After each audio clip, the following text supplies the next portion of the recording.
वजीर आजम जिद छोड़ें, अवाम पर रहम खाकर इस्तीफा दें और घर जाएं। बिलावल भुट्टो जरदारी ने रमजान मुबारक के दौरान महंगाई में बेपनाह इजाफे पर हुकूमत पर सख्त तनकीद करते हुए वजीर आजम से मुतालबा किया है कि वो अवाम पर रहम खाते हुए अपनी जिद छोड़ें और इस्तीफा देकर घर जाएं।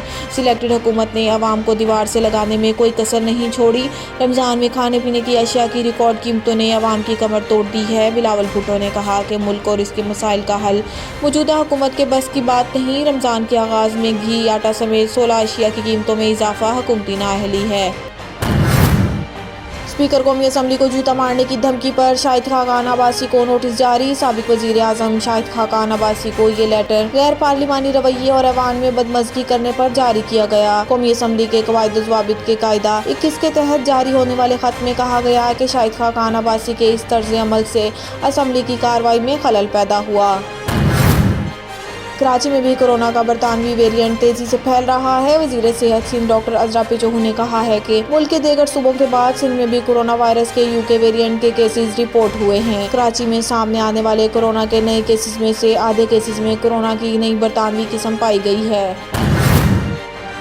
जस्टिस काजी फाइज ईसा ने सुप्रीम कोर्ट के 3 सवालात का जवाब जमा करा दिया। सुप्रीम कोर्ट की जानिब से जस्टिस काजी फाइज ईसा से पूछे गए 3 सवालात पर जस्टिस काजी फाइज ईसा ने 10 सफ़हात पर मुश्तमिल जवाब अदालत में जमा करवाते हुए कहा कि हैरान कुन तौर पर बेंच के सरबराह जस्टिस उमर अता बंदियाल ने कुछ सवालात पूछे जिनकी बुनियाद बज़ाहिर चेयरमैन FBR की रिपोर्ट मालूम होती है। मैं और मेरी अहलिया चेयरमैन FBR की रिपोर्ट को बेवकूफ़ समझते हैं और नज़रसानी दरखास्तों की समाअत के दौरान FBR रिपोर्ट पर बात करना नामुनासिब है।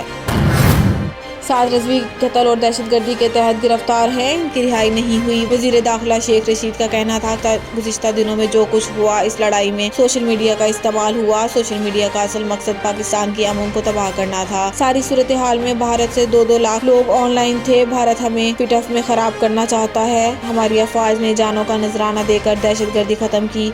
सोशल मीडिया ने जो किया इसका जायज़ा लिया जा रहा है। खैरपुर में मुसाफिर कोच और वैन में तसादुम, 12 अफराद जाँ बहक। रेस्क्यू ज़राए के मुताबिक खैरपुर में शाह अब्दुल लतीफ़ यूनिवर्सिटी के करीब मुसाफिर कोच और मुसाफिर वैन में तसादुम हो गया, जिसके नतीजे में 12 अफराद मौके पर ही जाँ बहक और 15 जख्मी हो गए। शुगर स्कैंडल, नैब ने 2 बड़ी हुकूमती शख्सियात को तलब कर लिया। नैब रावलपिंडी ने पंजाब के सूबाई वजीर इंडस्ट्रीज एंड कॉमर्स मियां असलम इकबाल को 4 मई को तलब किया है, जहां नैब की मुश्तरका तहकीकाती टीम इनसे तफ्तीश करेगी। नैब ने मियां असलम को 2018 तक 2019 शुगर पर सब्सिडी देने का रिकॉर्ड भी लाने की हिदायत की है, जबकि इनसे एक्सपोर्ट का इजाजतनामा देने का रिकॉर्ड भी तलब किया गया है। साबिक सूबाई वजीर खुराक समीउल्लाह चौधरी को भी तलब किया है। केस के हकाइक जानकर ही फैसला कर सकते हैं शहबाज शरीफ की जमानत होनी है या नहीं। लाहौर हाई कोर्ट के जस्टिस अली बाकर की सरबराही में जस्टिस आलिया नीलम और जस्टिस शहबाज रिजवी पर मुश्तमिल 3 रुकनी बेंच ने अपोजिशन लीडर शहबाज शरीफ की जमानत केस की समाअत की, जिस सिलसिले में शहबाज शरीफ के वकील आजम नज़ीर तारड़ अदालत में पेश हुए। शहबाज शरीफ के वकील ने दलाइल देते हुए कहा कि मेरी 27 साल वकालत में ऐसा नहीं हुआ कि 3 दिन बाद फैसला बदला हो। बंदिशें बढ़ाना पड़ेंगी। NCOC के सरबराह असद उमर ने कहा है कि कराची में कोरोना केसेस की शरह 13% और हैदराबाद में 14% है। अस्पताल जाने वाले मरीजों की तादाद 600 से ज्यादा हो गई है। इन मरीजों के पहुंचने के बाद चंद की तबीयत और ख़राब होती है और इन्हें ऑक्सीजन पर लगाना पड़ता है। ऑक्सीजन पर मरीजों की तादाद 4500 से तजावुज़ कर गई है।